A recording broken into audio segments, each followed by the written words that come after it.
I do think that we cannot let an occasion of this nature go by without stopping for a moment just to say a few words about what a worthwhile and enjoyable occasion it is. We all of us take things for granted too easily. I know I do. And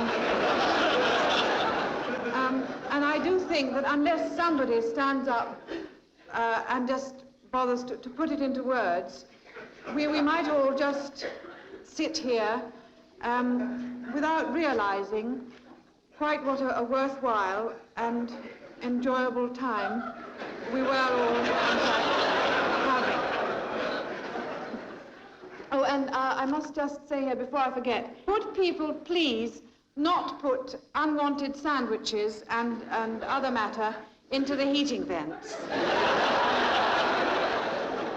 I know how easy it is for little fingers to do, and perhaps for fingers that are not quite so little, but getting out small pieces of decayed fish paste with knitting needles and surgical forceps, as we had to do last year, does waste a great deal of the very limited time available to the committee. I should just like to say a word of thanks to the many people involved in making tonight such a success. I'm sure that having their names mentioned was the last thing they had in mind in the first place. And they'll probably never forgive me.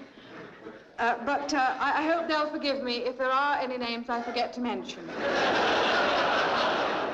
And, of course, no occasion of this nature could be allowed to pass without mention of Mrs. Hussey and her loyal support on the teapot. How we should ever have got through committee meetings without Mrs. Hussey and her tea and biscuits, I don't know. I think some of us only come to committee meetings for the refreshments. And I must also mention the noble work performed by so many others, too numerous to mention. Mrs. Shortstreet, Mrs. Flowerdew, the Mrs. Wales, Mr. Churt, Mr. Hapforth Senior, Mrs. Winterbourne, Miss Tummerley, Mr. Pettigrew. And last but not least, I should like to thank all of you for coming here tonight and working so hard to enjoy the entertainment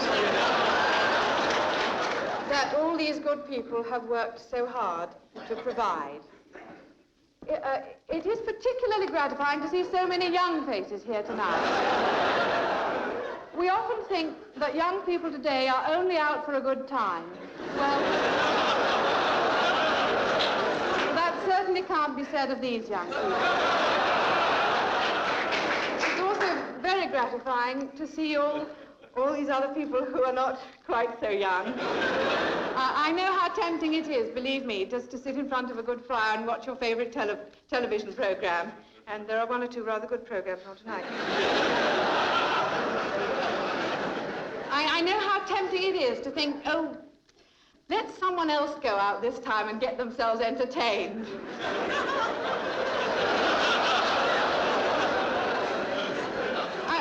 I must say, it is remarkable how an occasion of this nature does seem to bring out the best in people. It's just like in the war or at a great rail crash. Everybody cheerfully rallies round and makes the best of it.